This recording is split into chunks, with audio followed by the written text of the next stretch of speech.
Hey friends, in this video I would like to share with you some things that I've been thinking about lately, some big picture stuff, and I would like you to share with me what you think about it. So I'm kind of making a call out to a lot of my friends, only mostly because I'm in the sort of agricultural, sustainable ag, regenerative ag space. I'd like to make a call out to a lot of leaders in that space to share their thoughts. Tell me I'm wrong, tell me I'm right, tell me what I missed. I want to share with you guys some things that I've been thinking about that really crystallized for me last night. And I'm just kind of feeling really inspired. And I want to share this with people to put it out, put some seeds into the collective consciousness and see what percolates, see what germinates, see what grows, and go from there.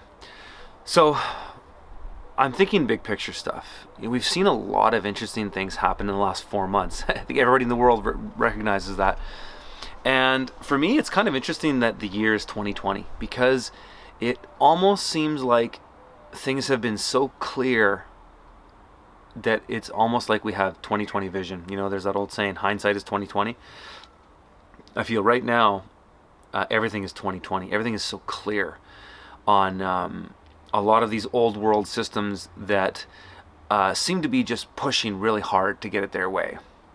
And there's 5 aspects I want to share with you, and there could be more, but these are the ones that I thought about. These are not institutions, but things in our society that I think really need to change around the world. We need to move from more of a destructive system to a constructive system.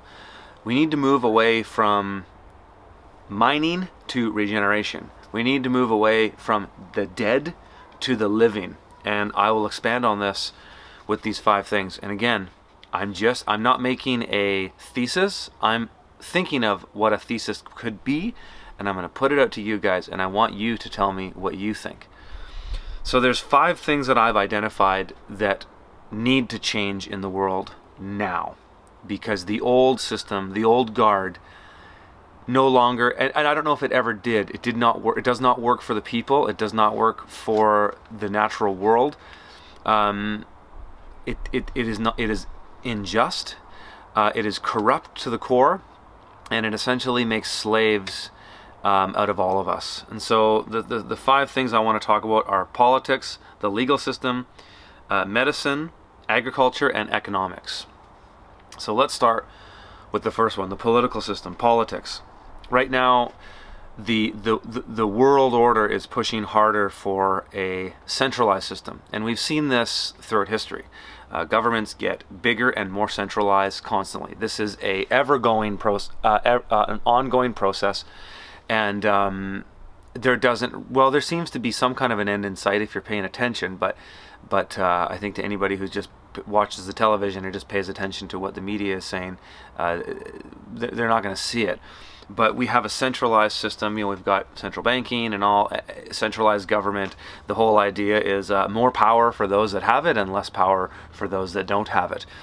And I truly believe that we need to move to a decentralized system, which is more a reflection of how things are in the natural world. And that's what's going to correlate all of these 5 points. Is that we need to recognize, and this is what permaculture did so well. This is some of the original ideas that Jeff Lawton had about permaculture did this so well, and I'm kind of drawing upon that philosophy to put this worldview into perspective. Is nature is not centralized. Nothing in nature is centralized. There's no such thing as centralization in nature. Everything in nature is polycultural, decentralized, and regenerative. Nature, left to its own device, only expands upon nature, which creates more abundance exponentially. It's like the Fibonacci spiral, right? No image in my mind crystallizes what nature is. That nature represents. You know, one seed turns into a plant. That plant produces thousands of seeds. It is exponential. Politics is centralized. You know, New World Order, UN, World Economic Forum, World Health Organization. the Vatican, all of these old guard institutions just want more for themselves and less for everybody else. Because when you're in this position of power, as very few in this world are, there's obviously far more of us than there are of them, money and wealth isn't going to do it for you. It's power. These people are addicted to power and control. And the natural world doesn't function that way. And so I think we need to start thinking about systems that are more decentralized and less power to these very few individuals and more power to the people. So we need to move from a monoculture political system to a polycultural political system that represents the individual sovereign rights of men and women that are on the land, that live in the geographical areas that they are subject to through the natural law. And I'm not sitting here proposing a new political system. I have ideas about that, but that's not going to be, that's not what I want to get across through this video. I want to put some ideas out to you guys, and then I want them to percolate, and then I want you to come back and tell me what you think. So politics needs to move from centralized to decentralization. We are seeing a trend of that. You know, we saw Brexit. We see the US is pulling out of the WHO, pulled out of the Paris Climate Accord. In my opinion, those are good things. Those are globalist, centralized organizations, and they do not reflect how things actually are in the natural world. So I don't want to get into politics, because I think if you talk about good or bad things in the political spectrum, people have a tendency to truncate that argument down to some left or right paradigm. And I think for myself, I'm beyond that. I think it's a false paradigm, and we need to address some more fundamental things before we worry about what's left or right.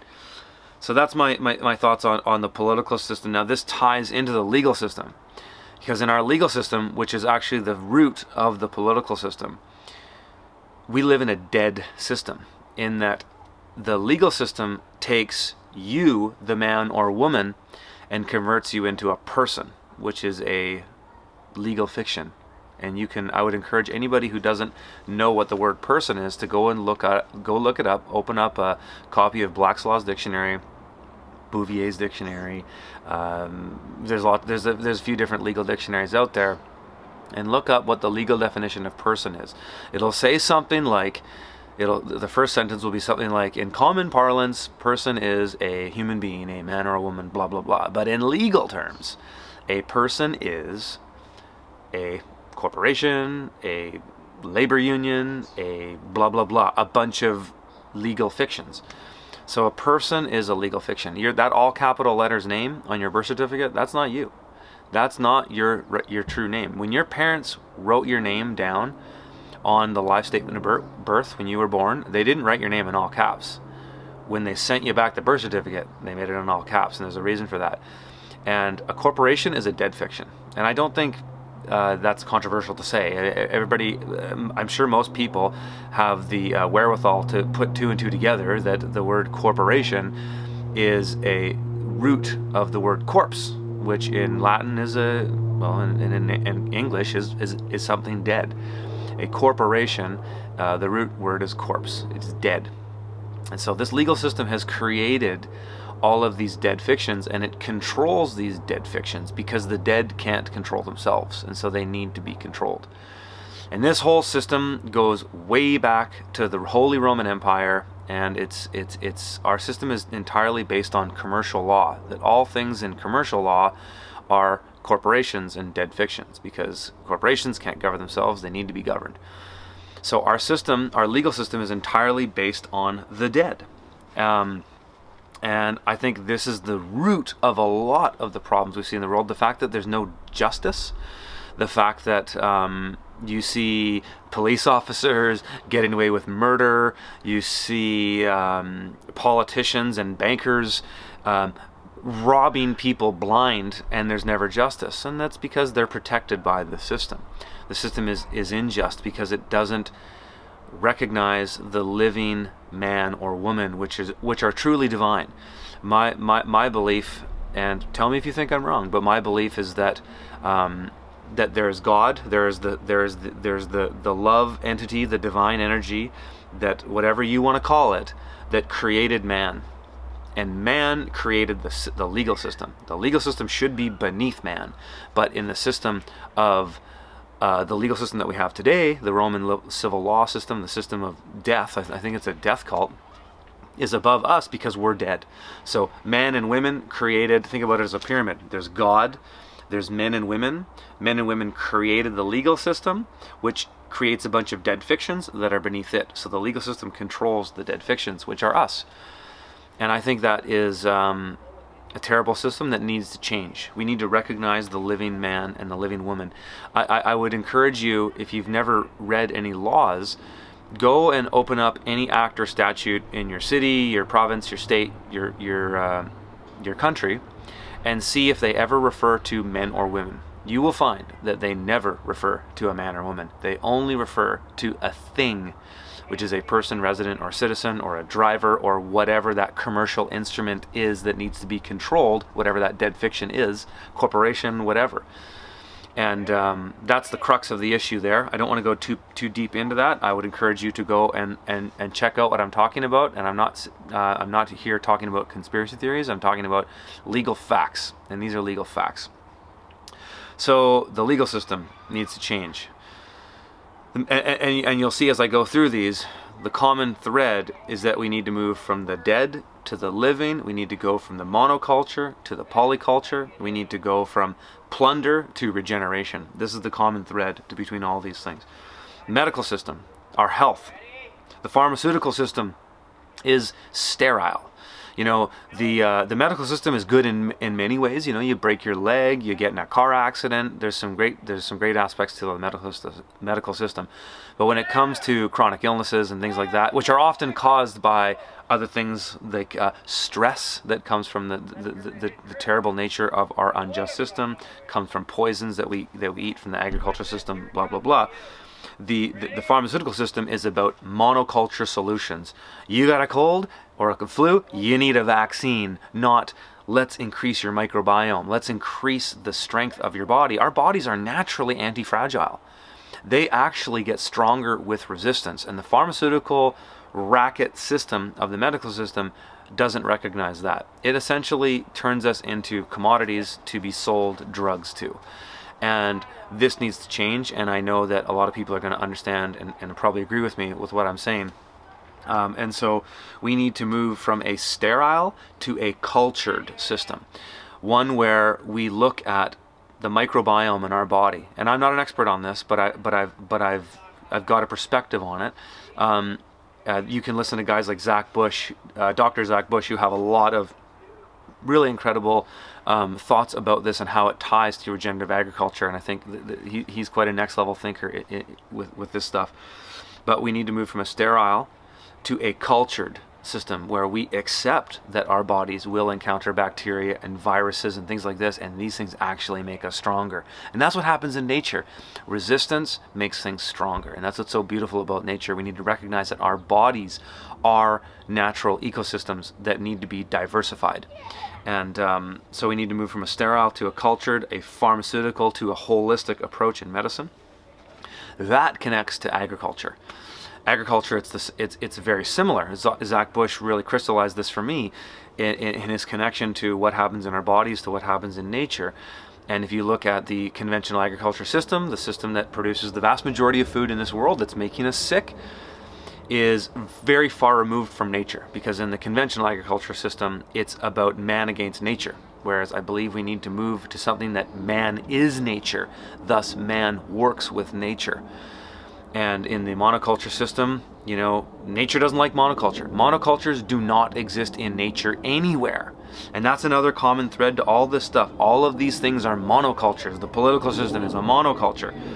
The legal system is a monoculture. Turn everything into a dead fiction. The medical system is a monoculture.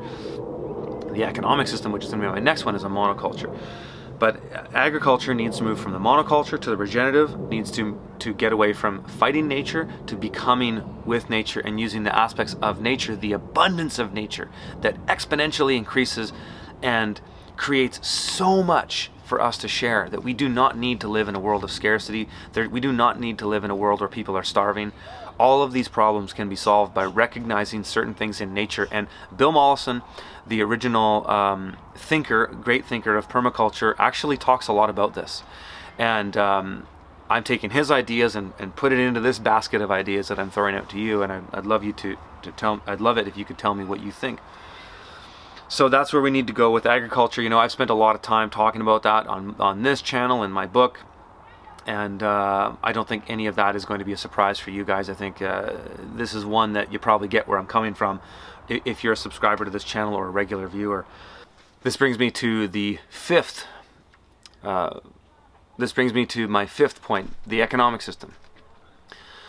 I don't think this is controversial to say, or is going to be news for many of you, but many of you are probably aware that our economic system is based on debt. Governments and central banks essentially create money out of nothing, but it isn't actually nothing that they create it from. It actually comes from us. And when governments make bonds and they sell those to a central bank in return to money that's printed that is debt-based, it's based on us. And this connects to the legal system, but you can go and look at the back of your birth certificate, especially if you have one before 1985. That's what it is in Canada. I forget exactly what it is in the United States, but you will see on the back of that birth certificate, it says for treasury use only, or revenue receipt. It's actually a bond. Your all capital letters name is a bond. And that's how governments make debt. Is there has to be an asset tied to a debt, right? So when you go and you want to get some bank loan for something, you'll put some kind of equitable thing tied to that. So, okay, I've got a house. Okay, let's put my house on it so that if I don't pay the debt, you can take my house. Well, the way it works in the economic system right now is that it's us. The governments can make money out of the future work that we will do. It's a slavery-based system, essentially. And I would encourage you to go and check out the work of G. Edward Griffin. He was the one that woke me up to the Federal Reserve System and thus all other central banking systems, that it is basically a system of debt slavery. It's not sustainable, and it is a system that's based in fake, or it's based in things that are dead and that aren't real, because it's all tied to the legal fiction of the person, the all capital letters name. And this stuff is not sustainable. It is not regenerative. It goes against our true nature, which is to be of the living world. And I think these are the 5 things that need to change. And I wanted to put this video out as a way to, again, put these ideas out into the collective consciousness. And I would love for people to share them share with me what your thoughts are. Make response videos. Put comments in this video. Let me know what you think. I'm hoping to have this video up before my live stream today, which will be at 1 p.m. Pacific Standard Time, so that some of you can chime in and let me know what you think. I think our new world needs to be not the New World Order, but maybe a new regenerative order, a new system that recognizes the sheer abundance of nature and the power and sovereignty of the natural man and the natural woman. And we can create a world that has something for everybody. I'm not sitting here proposing that we have some grand welfare state that pays everybody to exist.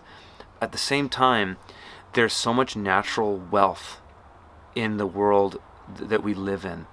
And maybe that's how a new economic system has to be based in real things. The fact that, like where I live in British Columbia, there's so much resource wealth in this province. It's unbelievable. And we don't need to go out and exploit all those resources. Perhaps we'll find more efficient ways, and we do find more efficient ways to use resources. But there is no possible way that the sheer abundance of this natural, beautiful place that we live in is reflective of the wealth that exists, and it is not shared amongst the people. There is a small group of people that have extracted 99.9% of this wealth and given a pittance to the people, the persons, the corporations, the residents, the citizens, to kind of keep them silent and keep them shut up. So those are my thoughts, guys. Please share what your thoughts are and make a responsive video and let me know what you think. All right, have yourselves a fantastic day. We'll see you in the next video.